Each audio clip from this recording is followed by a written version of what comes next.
जूनागढ़ से ये खबर सामने आ रही है, जहां पर जिला पंचायत की बैठक बुलाई गई थी। दरअसल बजट के मुद्दे को लेकर इस बैठक का आयोजन हुआ था, लेकिन बजट के मुद्दे पर चर्चा होने से पहले ही वहां पर हंगामा उठ खड़ा हुआ था। बैठक व्यवस्था को लेकर इस बैठक के तहत पहले ही हंगामा शुरू हो गया था। दरअसल अध्यक्ष की ओर से विकास के कार्यों के लिए और बजट के लिए ये सभा बुलाई गई थी, लेकिन अधिकारियों के साथ गैरवर्तन होने के मद्देनजर सभी सदस्य नाराज हुए थे और जिला पंचायत के सदस्यों की ओर से इस दौरान वॉकआउट किया गया था।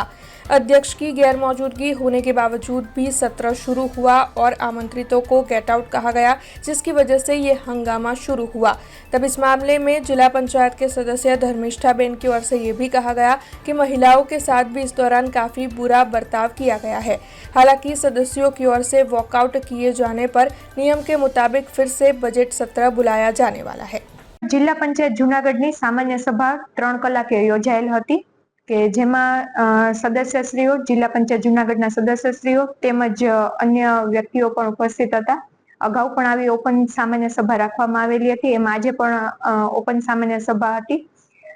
માન્ય જિલ્લા વિકાસ અધિકારી શ્રી દ્વારા સદસ્યશ્રીઓ જે છે, આપણા ઔપચારિક સદસ્યશ્રીઓ, તેમને પ્રથમ હરોળમાં બેસવા માટે જણાવવામાં આવેલું હતું અને અન્ય જે ઉપસ્થિતો છે તેમને પાછળની હરોળમાં બેસવા માટે જણાવવામાં આવેલું હતું, પરંતુ સદસ્યશ્રીઓ અને અન્ય જે ઉપસ્થિતો હતા તેમના દ્વારા આ બાબતે પૂરતો સહકાર ના ફાળવવામાં આવેલો હતો અને સભ્યો દ્વારા ત્યારબાદ અને અન્ય ઉપસ્થિતો દ્વારા આ બાબતને થોડીક નકારાત્મક રીતના લઈ અને વોકઆઉટ કરવામાં આવેલું હતું।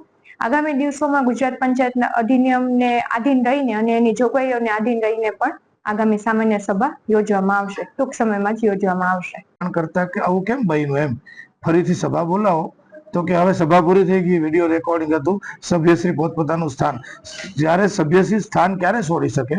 જ્યારે સભાના અધ્યક્ષ હાજરી લીધી હોય, સભા શરૂ કરવાની મેં અનુમતિ આપી હોય ને સભા શરૂ થઈ ગઈ હોય તો બજેટની મિટિંગની આગામી કાર્યવાહી કરવામાં આવતી હોય ને પછી સભા સ્થાન સભ્ય છોડે તો જ આ મિટિંગ બરખાસ્ત થઈ શકે, ત્યાં સુધી કોઈ મિટિંગ બરખાસ્ત ના થઈ શકે। એટલે મારા ધ્યાન પર આવ્યું છે કે અધિકારીઓની મનમાનીથી અમારા સભ્યશ્રીનું અપમાન થયું છે, આ ચલાવી લેવામાં નહીં આવે। હું સરકારશ્રીને રજૂઆત કરીશ કે આવું બન્યું છે, મારે જિલ્લો ચલાવવાનો હોય અને જિલ્લાના પંચાયતી રાજમાં અમારે બધાને પ્રાયોરિટી આપવાની હોય ને આમંત્રિત મહેમાનોને પણ બોલાવવામાં આવતા હોય। જેમ વિધાનસભાની અંદર જ્યારે બજેટ સત્ર હોય ત્યારે અમે પણ વિધાનસભામાં બજેટ સત્ર જોવા જતા હોય ને જાણવા જતા હોય, એમને શીખવા મળે, એમ અહીંયા પણ આમંત્રિત મહેમાનો हाजिरी देता हो। हमसे जुड़े रहने के लिए हमारे YouTube चैनल को सब्सक्राइब करें और नई वीडियो की नोटिफिकेशन के लिए बेल आइकॉन को दबाएं।